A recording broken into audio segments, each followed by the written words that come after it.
இனிமே கண்ணை மூடிட்டு கடலை எண்ணெய் வாங்கலாம்.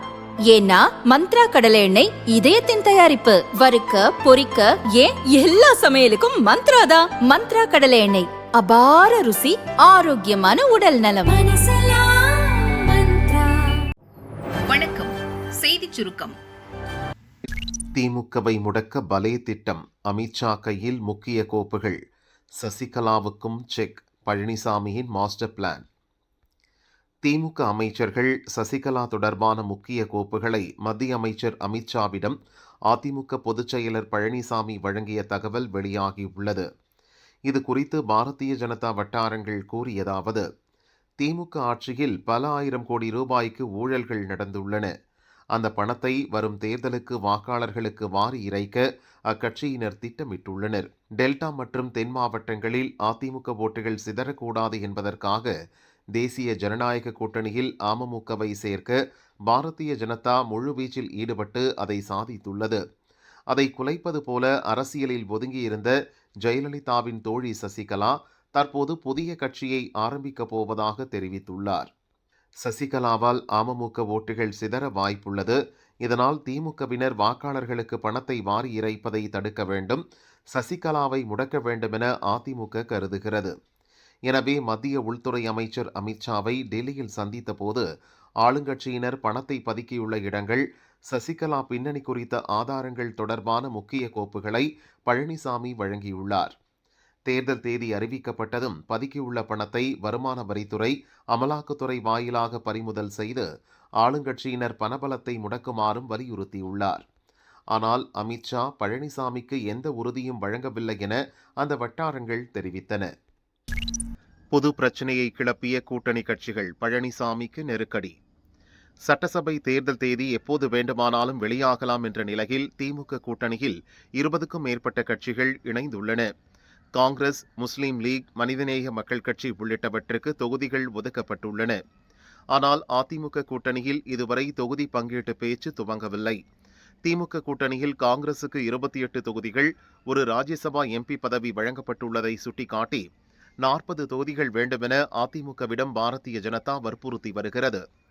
திமுக கூட்டணிக்கு தேமுதிக சென்றதால் அதிமுக கூட்டணியில் இணைய முக்கிய கட்சிகள் எதுவும் இணையில்லை. இதை காரணம் காட்டி அதிமுக கூட்டணியில் உள்ள அமமுக, பாமக, தமாக, இந்திய ஜனநாயக கட்சி ஆகியவை அதிக தொகுதிகளை கேட்பதாக தகவல் வெளியாகியுள்ளது. கடந்த ஜனவரி 7ஆம் தேதி அதிமுக கூட்டணியில் பாமக இணைந்தபோது 17 தொகுதிகள் என பேசி முடிக்கப்பட்டதாக கூறப்பட்டது. ஆனால் இப்போது 20 தொகுதிகள் வரை கேட்பதாக அதிமுகவினர் தெரிவிக்கின்றனர். இது தொடர்பாக அதிமுக நிர்வாகிகள் சிலர் கூறியதாவது: கூட்டணி கட்சிகளுக்கு 1-2 தொகுதிகளை அதிகமாக கொடுப்பதில் எந்த பிரச்சனையும் இல்லை. ஆனால் அதிமுக பலமாக உள்ள தொகுதிகளை கேட்பதுதான் பிரச்சினை. தென் மாவட்டங்கள், கொங்கு மண்டலம், சென்னையில் அதிக தொகுதிகளை பாரதிய ஜனதா கேட்கிறது. தர்மபுரி, சேலம், கிருஷ்ணகிரி, வேலூர், கடலூர், விழுப்புரம், கள்ளக்குறிச்சி மாவட்டங்களில் பாமக அதிக தொகுதிகளை கேட்கிறது. டெல்லியில் மத்திய அமைச்சர் அமித்ஷாவை சந்தித்த போது இப்பிரச்சினை குறித்து அதிமுக பொதுச் செயலர் பழனிசாமி பேசியுள்ளார். எனவே தொகுதி பங்கீடு சுமூகமாக முடியும் என தெரிவித்தனர். யார் துரோகி, நீயா நானா? அதிமுகவில் வெடித்த பூகம்பம், குடம் சாய்கிறதா கொங்கு மண்டலம்? அதிமுகவில் பழனிசாமியுடன் வெடித்த மோதல் காரணமாக ஓபிஎஸ், செங்கோட்டையன் உள்ளிட்ட முக்கிய தலைவர்கள் வேறு கட்சிகளில் சேர்ந்த நிலையில் இப்போது மீண்டும் அந்த கட்சியில் இரு முக்கிய தலைவர்களிடையே கோதான் நடக்கிறது. நகமும் சதையுமாக இருந்த பொதுச் செயலாளர் பழனிசாமிக்கும் முன்னாள் அமைச்சர் தங்கமணிக்கும் இடையேதான் உச்சக்கட்ட மோதல் நடப்பதாக அதிமுக மூத்த தலைவர்கள் அதிர்ச்சியை கிளப்பியுள்ளனர். இது தொடர்பாக அவர்கள் கூறியது: கடந்த அதிமுக ஆட்சியில் பழனிசாமிக்கு பக்கபலமாக இருந்தவர்களில் முன்னாள் அமைச்சர் தங்கமணி முக்கியமானவர். ஆனாலும் அவரது டில்லி தொடர்புகள் பழனிசாமிக்கு நெருடலாக இருந்தன. 2024 லோக்சபா தேர்தலில் பாரதிய ஜனதாவுடனான கூட்டணியை பழனிசாமி முறித்தார். அதை தங்கமணி கடுமையாக எதிர்த்தார். இதனால் தங்கமணி மீதான நெருடல் பழனிசாமிக்கு கோபமாக மாறியது. செங்கோட்டையனுக்கு எதிராக பழனிசாமியின் காய் நகர்த்தலையும் விரும்பாத தங்கமணி, நீங்கள் கட்சியை அழிக்க பார்க்கிறீர்கள் என கண்டித்தார். இதனால் தங்கமணி மீது பழனிசாமிக்கு கோபம் அதிகரித்தது. அவருக்கு எதிராக முழுமையாக திரும்பினார். 2024 செப்டம்பர் மாதத்திலிருந்து தங்கமணியுடன் கட்சி செயல்பாடுகள் குறித்து ஆலோசிப்பதை பழனிசாமி நிறுத்திவிட்டார். இதனால் தங்கமணியும் பொதுச் செயலாளரை சந்திப்பதை தவிர்த்தார்.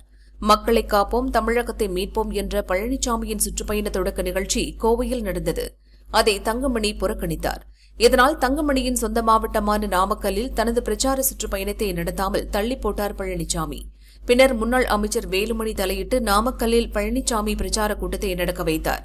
இப்போது வரும் சட்டசபை தேர்தல் பணிகளில் தங்கமணியையும் சேர்த்துக் கொள்ளலாம் என மூத்த நிர்வாகிகள் பழனிசாமியிடம் கூறினர். ஆனால் அதை ஏற்க மறுத்தவர், தங்கமணிதான் அடுத்த துரோகி, டில்லி ஆட்களிடம் தொடர்ச்சியாக பேசுகிறார், அவர் நமக்கு தேவையில்லை என்று சேலத்தில் இருக்கும் தன் வீட்டில் கூடிய கட்சியினரிடம் பழனிசாமி வெடித்தார். இந்த தகவல் தங்கமணியை அடைந்ததும் அவர் கொந்தளித்து விட்டார். பழனிசாமி முதல்வராவதற்கும் பொதுச் செயலாளர் ஆவதற்கும் உழைச்சிருக்கேன். கட்சி ரீதியில் எனது நாமக்கல் மாவட்டத்தை பிரிக்க வேலை பார்த்தார். அது நடக்காது என தெரிந்து உள்ளடி வேலையில் இறங்கினார். வர்த்தக அணி இணை செயலர் ஸ்ரீதேவி மோகனுக்கு நாமக்கல்லில் சீட்டு கொடுக்க சொன்னால் முடியாது என்கிறார். ஆனால் முன்னாள் எம்எல்ஏ பாஸ்கரை எனக்கு எதிராக கொம்பு சீவி விடுகிறார். குமாரபாளையத்தில் எனக்கு எதிராக திமுகவைச் சேர்ந்த வெப்படை செல்வராஜை மறைமுகமாக ஆதரிக்கிறார். எல்லாவற்றுக்கும் மேலாக அமலாக்கத்துறை விசாரிக்கும் டாஸ்மாக் முறைகேட்டின் மூல வழக்கு நான் அமைச்சராக இருந்தபோது பதியப்பட்டது. அதில் என்னை கோர்த்துவிடவும் டில்லியில் காய் நகர்த்தியுள்ளார். நான் துரோகி என்றால் அவர் யார் என தங்கமணி கேள்வி எழுப்பியுள்ளார். பழனிசாமியும் தங்கமணியும் கட்சியினர் முன்பாக இப்படி பேசிய பின்னரே அவர்களுக்குள் இருக்கும் பனிப்போர் வெளியே தெரிந்தது. தங்கமணி மட்டுமல்ல, K P. Munusamy, C V. Shanmugam, K C. Veeramani, C. Vijayabaskar, S P. Velumani உள்ளிட்டவர்களையும் தனக்கு போட்டியாகவே பழனிசாமி கருதுகிறார். அவர்களிடமும் சரியாக பேசுவதில்லை.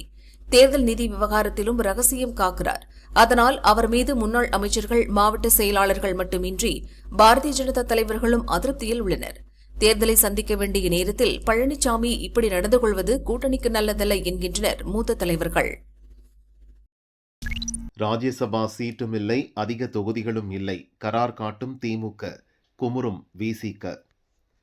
கூட்டணியில் திமுகவுக்கு அடுத்து நாங்கள்தான் பெரிய கட்சி என கூறி வந்த விடுதலை சிறுத்தைகள் கட்சிக்கு ராஜ்யசபா சீட் ஒதுக்காத நிலையில் இரட்டை இலக்கத்தில் தொகுதிகளும் ஒதுக்க முடியாது என கரார் காட்டுவது அக்கட்சியினரிடம் அதிருப்தியை ஏற்படுத்தியுள்ளது.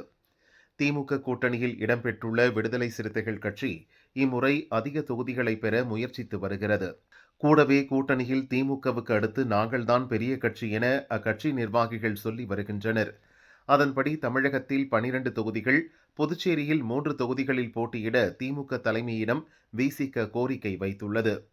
தொகுதிகள் எண்ணிக்கையை குறைத்தால் ஒரு ராஜ்யசபா சீட் தர வேண்டுமெனவும் கோரிக்கை வைக்கப்பட்டது. தொகுதி பங்கீடு தொடர்பான முதற்கட்ட பேச்சில் விசிகவின் கோரிக்கையை திமுக நிராகரித்துவிட்டது. ஒற்றை இலக்கத்தில்தான் சீட் ஒதுக்க முடியும் என்றும் கூறியுள்ளது.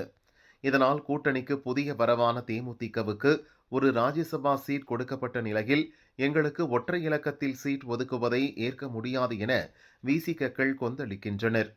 இது பற்றி விடுதலை சிறுத்தைகள் கட்சி நிர்வாகிகள் சிலர் கூறியதாவது: திமுக கூட்டணியில் கொள்கை அடிப்படையில் தொடர்ந்து பயணிக்கும் எங்கள் கட்சி மாநிலம் முழுதும் வளர்ந்துள்ளது. ஆனால் அதற்கான அங்கீகாரத்தை கொடுக்க திமுக மறுக்கிறது. ராஜ்யசபா சீட் ஒதுக்காத நிலையில் சட்டசபை தொகுதிகளில் ஒற்றை இலக்கத்தில் சீட் ஒதுக்கினால் ஏற்கக்கூடாது என கட்சித் தலைவர் திருமாவளவனிடம் தெரிவித்துள்ளோம் என கூறினர். டில்லி சென்று வந்த பின் விஜய் பேச்சில் மாற்றம், தலைவரை மாற்றி பேசினா எப்படி? தவிகவினர் குழப்பம். கருணாநிதிக்கு சிலை, நீட் தேர்வு விலக்கு போன்ற விவகாரத்தில் அன்று ஆதரவு தெரிவித்த விஜய் இப்போது எதிர்ப்பதால் தவிகவினர் குழப்பத்தில் உள்ளனர். இது குறித்து தவிக வட்டாரங்கள் கூறியதாவது: தவிகவில் விஜய் பேச்சுக்கு மட்டும்தான் மக்களிடம் வரவேற்பு கிடைக்கிறது. முன்பு அவர் ஒரு நாள் பேசினால் தமிழக அரசியலில் ஒரு வாரத்திற்கு தாக்கத்தை ஏற்படுத்தியது. ஆனால் சமீப காலமாக விஜயின் பேச்சு முரண்பாடாக இருப்பதால் தாக்கமும் குறைந்து வருகிறது. சமூக வலைதளங்களில் அதிகப்படியாக விமர்சனத்திற்கும் உள்ளாகிறது. தஞ்சாவூரில் நடந்த தவிக கூட்டத்தில் திமுக குறித்து பேசுகையில், உங்க அப்பாவுக்கு வெண்கல சிலை வைக்க முயற்சி செய்தபோது மக்களின் பணத்தில் யாருக்கு புகழ்பாட பார்க்குறீங்க என்று சுப்ரீம் கோர்ட் கேட்டது என விஜய் குறிப்பிட்டார். ஆனால் 2010 பாச தலைவனுக்கு பாராட்டு விழா என்ற பெயரில் முன்னாள் முதல்வர் கருணாநிதிக்கு நடந்த பாராட்டு நிகழ்ச்சியில் கலந்து கொண்ட விஜய், சென்னை கலைஞர் நகரில் உங்களுக்கு சிலை வைக்க வேண்டும், அந்த சிலையை உங்களுடன் சேர்ந்து நானும் ரசிக்க வேண்டும் என பேசியிருந்தார். அதேபோல் 2024 தவிக சார்பில் மாணவர்களுக்கு பரிசளிக்கும் நிகழ்ச்சியில் தமிழக அரசின் நீட் விலக்கு தீர்மானத்துக்கு முழு மனதுடன் ஆதரவு அளிக்கிறேன் என்றார் விஜய். ஆனால் தஞ்சாவூர் கூட்டத்தில் மாநில அரசால் முடியாது என தெரிந்தும் நீட்டை ஒழிப்போம் என மோசடி செய்கின்றனர் என்று மாற்றி பேசுகிறார். கருணாநிதி சிலை குறித்தும் நீட் தேர்வு குறித்தும் விஜய் பேசிய பேச்சுகளை திமுகவினர் சமூக வலைதளங்களில் பரப்பி கேலி செய்கின்றனர். திமுக விஷயத்தில் எப்படி மாற்றி பேசுகிறாரோ அதேபோல்தான் பாரதிய ஜனதா விஷயத்திலும் நடந்து கொள்கிறார். கட்சி துவங்கியதும் பாரதிய ஜனதாவை கொள்கை எதிரி என்றவர் தொடர்ந்து மத்திய அரசை கடுமையாக விமர்சித்தார். பாரதிய ஜனதா எதிர்ப்பில் தீவிரமாக இருந்ததால்தான் திமுக கூட்டணியில் உள்ள கட்சிகள் தாவேகவுடன் பேசின. ஆனால் சிபிஐ வழக்கு விசாரணைக்கு டெல்லிக்கு சென்று வந்த பின் பாரதிய ஜனதா குறித்து விஜய் பேசுவதில்லை. அதற்கு அவர் தமிழகத்தில் பாரதிய ஜனதா இல்லை, அவர்கள் குறித்து பேச வேண்டியதில்லை என விளக்கமும் கொடுக்கிறார். இல்லாத கட்சியை கொள்கை எதிரி என ஏன் பிரகடனப்படுத்த வேண்டும்? இப்படி முன்பு ஒன்று பேசி தற்போது அதற்கு நேர்மாறாக விஜய் பேசுவதால் தாவேகவினர் கடும் குழப்பத்தில் உள்ளனர் என அந்த வட்டாரங்கள் கூறின. தமிழகம் உள்பட 8 மாநில கவர்னர்கள் திடீர் மாற்றம். ஜனாதிபதி முர்மு அதிரடி. புதிய கவர்னர்கள் யார்? மேற்கு வங்கத்தில் முதல்வர் மம்தா பானர்ஜி தலைமையில் திரிணாமுல் காங்கிரஸ் ஆட்சி நடக்கிறது. இங்கு கவர்னராக இருந்த சி.வி. ஆனந்த போஸுக்கும் மம்தாவுக்கும் இடையே மோதல் போக்கு நிலவியது. தமிழகத்தைப் போல மேற்கு வங்கத்திலும் விரைவில் சட்டசபை தேர்தல் நடக்க உள்ளது. இந்நிலையில் கவர்னர் சி.வி. ஆனந்த் போஸ் தனது பதவியை ராஜினாமா செய்தார். இதைத் தொடர்ந்து 8 மாநில கவர்னர்களை மாற்றி ஜனாதிபதி திரௌபதி முர்மு உத்தரவு பிறப்பித்தார்.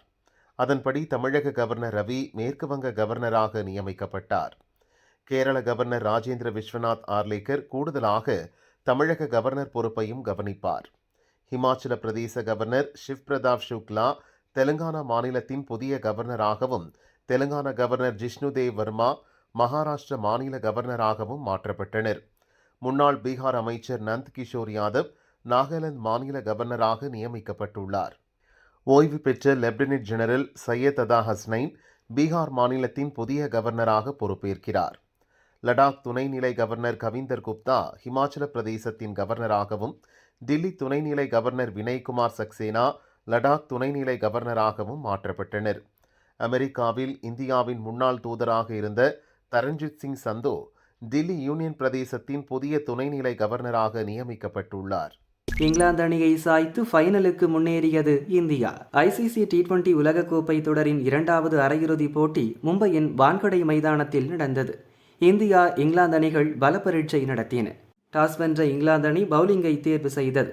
முதலில் பேட் செய்த இந்தியா 20 ஓவரில் 7 விக்கெட் இழப்புக்கு 253 ரன்கள் குவித்தது. அதிரடியாக விளையாடிய சஞ்சு சாம்சன் 26 பந்துகளில் அரை சதம் விளாசினார். 42 பந்தில் 7 சிக்சர், 8 பவுண்டரி உள்பட 89 ரன் குவித்து ஆட்டமிழந்தார். சிவம் துபை 43 ரன், இஷான் கிஷன் 39 ரன் அடித்தனர். இதையடுத்து 254 என்ற கடின இலக்கை துரத்த இங்கிலாந்து அணி களமிறங்கியது. சீரான இடைவெளியில் விக்கெட் விழுந்தாலும் இந்தியா காட்டிய அதே அதிரடியை இங்கிலாந்து பேட்ஸ்மேன்களும் காட்டினர். கிடைக்கும் பந்துகளை எல்லைக்கு விரட்டி இந்திய பவுலர்களின் பிரஷரை கூட்டினர். குறிப்பாக எந்த பக்கம் வீசினாலும் அதை எல்லைக்கு தூக்கினார் பதேல். கடைசி நேரம் வரை த்ரில்லிங்காக சென்ற ஆட்டத்தை பும்ரா பாண்டியா பவுலிங் மாற்றியது. இங்கிலாந்தின் ரன் வேகத்தை அவர்கள் தடுத்தனர்.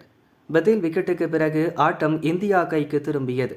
கடைசி ஓவரில் 30 ரன் தேவைப்பட்ட நிலையில் 7 ரன் வித்தியாசத்தில் இந்தியா வெற்றி பெற்றது. இங்கிலாந்தால் 7 விக்கெட் இழப்புக்கு 246 ரன் மட்டுமே அடிக்க முடிந்தது. இந்தியா இறுதிப் போட்டிக்குள் நுழைந்தது. ஆட்ட நாயகனாக மீண்டும் சஞ்சு சாம்சன் தேர்வானார். மார்ச் 8 அகமதாபாத் நரேந்திர மோடி மைதானத்தில் நடக்கும் ஃபைனலில் நியூசிலாந்து அணியை இந்தியா எதிர்கொள்கிறது.